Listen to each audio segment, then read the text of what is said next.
இந்த வீடியோவில் நம்ம என்ன பார்க்க போறோம்னா மேஷ ராசிக்காரர்களுக்கு தமிழ் புத்தாண்டு வருடம் 2026 ஏப்ரல் 14ஆம் தேதியிலிருந்து 2027 ஏப்ரல் 13ஆம் தேதி வரைக்கும் இருக்கக்கூடிய அந்த 365 நாட்கள் தமிழ் புத்தாண்டு எத்தகைய ஒரு ஆண்டாக மேஷ ராசிக்காரர்களுக்கு பொதுவாக இருக்க போகிறதுங்கிறது நம்ம கொஞ்சம் டீட்டெயில்டா சயின்டிஃபிக் வேதிக் அஸ்ட்ராலஜிங்கிற அறிவியல் சார்ந்த முறையில் எந்த விதத்திலும் நம்ம மிகைப்படுத்தாமல் மூட நம்பிக்கைக்குள்ள போகாமல் பரிகாரங்கள் அது மாதிரி விஷயத்துக்குள்ள போகாமல் ஒரு கிரகமும் ராசிக்கு இந்தந்த இடத்துல இந்த தன்மையில இந்த காம்பினேஷன்ல இருக்கும் பொழுது எத்தகைய ஒரு கர்ம பலன் நம்மளுடைய ராசிக்காரர்களுக்கு ஒரு ராசிக்காரர்களுக்கு தர போகக்கூடிய அமைப்புல இருக்கு, தரத்தக்கதாக இருக்கிறது அப்படிங்கிறத ஒளி தத்துவ பிரகாரம் பாவகிரகம் சுபகிரகம், நல்ல கர்மாவை கொடுக்கக்கூடிய சுபகிரகம்,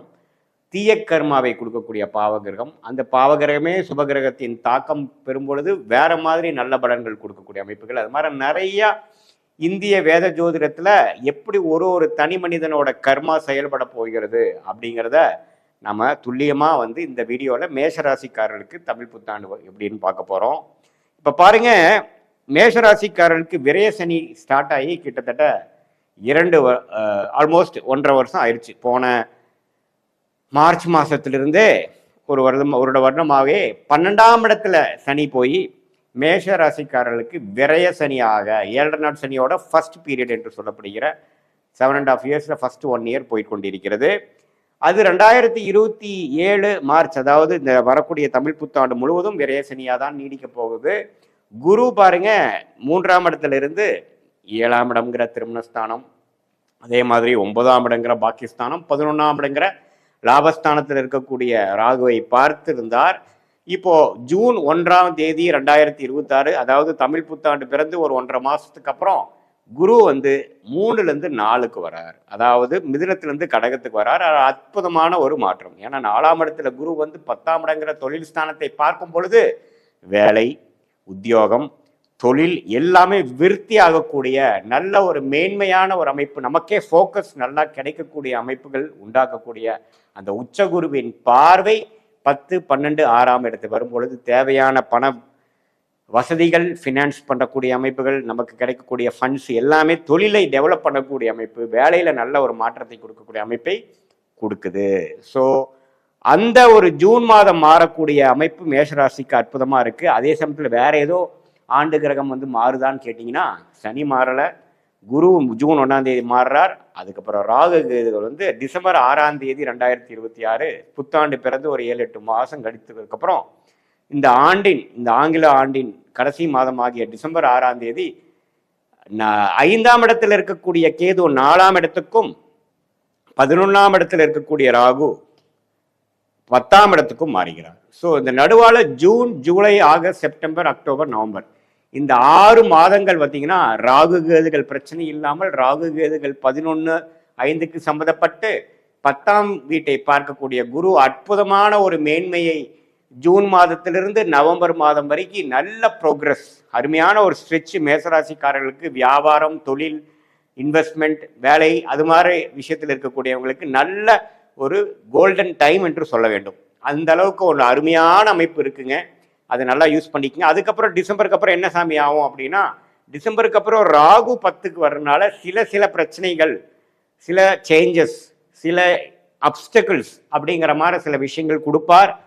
கேதுவும் பார்த்தீங்கன்னா குருவோட சேர்ந்து கேலயோகம் ஆகி சில மாற்றங்கள், சில பண விஷயத்தில் சில இன்வெஸ்ட்மெண்ட், தொழில் வேலையில் சில கிளைகளை போடுவது, கொஞ்சம் அபிவிருத்திக்காக ஃபண்டிங் போகிறது, அது மாதிரி சில டிஸ்டர்பன்ஸும் சில ப்ரோக்ரஸும் கொடுப்பார். பட் ஜூன் டு நவம்பர் அற்புதமான ஒரு டைம், அதை யூஸ் பண்ணிக்கணும். அதுக்கப்புறம் டிசம்பர் டு ஏப்ரல் 13 வரைக்கும் பார்த்தீங்கன்னா ராகு 10லும், கேது 4லும், குருவும் 4லும், சனி 12ஆம் இடத்துல நீடித்திருக்கிறார். இதுதான் ஆண்டு கிரகத்தின் சஞ்சாரமும் அமைப்பும் மேஷராசிக்காரருக்கு இருக்கு. இதுல ராசி அதிபதியாக செவ்வாய் பார்த்தீங்கன்னா 12ஆம் இடத்துல இருந்து ஒரு 4ஆம் இடத்து வரைக்கும் இந்த ஒரு வருடம் ஸ்லோவா 1.5 வருஷத்துக்கு ஒரு தடவை, 1.5 மாசத்துக்கு ஒரு தடவை ஒரு ராசி தாண்டிட்டு இருக்கார். அதுல ஒன்றும் பெரிய பிரச்சனை இல்லை.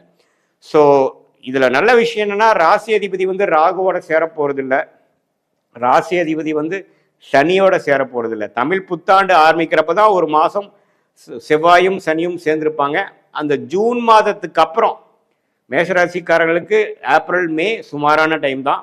ஜூன்ல இருந்து நவம்பர் வரைக்கும் உங்களுக்கு சாதகமான ஆண்டு கிரகத்தின் சஞ்சாரமும் இருக்கிறது, மாத கிரகத்தின் சஞ்சாரமும் இருக்கிறது. ஸோ ஜூன்லேருந்து நவம்பர் வரைக்கும் தொழில் மேன்மை, வேலை ப்ரமோஷன், நல்ல வேலை மாற்றம், வேலை இல்லாதவங்களுக்கு வேலை கிடைக்கிறது, தொழில் என்ன பண்ணணும்னு தெரியாமல் இருக்கிறவங்களுக்கு ஒரு லைன் போடுறது, ஒரு ஸ்டார்டிங் பாயிண்ட் போய் ஒரு எக்ஸ்பர்டைஸ், ஒரு ட்ராக் ரெக்கார்ட் ஜென்ரேட் பண்ணுறதுங்கிற மாதிரி ஒரு அற்புதமான அமைப்புகளை கொடுக்கக்கூடிய ஒரு பொன்னான ஒரு வருடமாக இந்த தமிழ் புத்தாண்டு 2026 ஏப்ரல் 14 சித்திரை 1 பிறக்கக்கூடிய அந்த அமைப்பு விரய சனியிலேயே மேஷராசிக்காரர்கள் இருந்து அந்த புத்தாண்டு ஆரம்பித்தாலும் சுப விரயங்களாக தான் இருக்குமே ஒழிய அசுப விரயங்களாக, தவறான விரயங்களாக இல்லாமல் ஒரு வாழ்க்கையில முன்னேறுவதற்காக, வாழ்க்கையில் வசதிப்படுத்துவதற்காக, சில முன்னேற்றத்தை நோக்கி போகக்கூடிய ஒரு அற்புதமான ஒரு middle period of June to November 2026 மேஷராசிக்காரர்கள் நல்லா அவங்களுடைய வாழ்க்கைக்கு வேணுங்கிற தொழில், வேலை, கரியர் ஸ்டார்டிங், ஃபவுண்டேஷன் இதெல்லாமே அமைச்சுக்கிட்டு அது மூலமாக வர வேண்டிய ஆண்டுகளை நல்லாவே வாழ்க்கையில ஜெயிக்கக்கூடிய அமைப்புகள் கண்டிப்பாக உண்டு.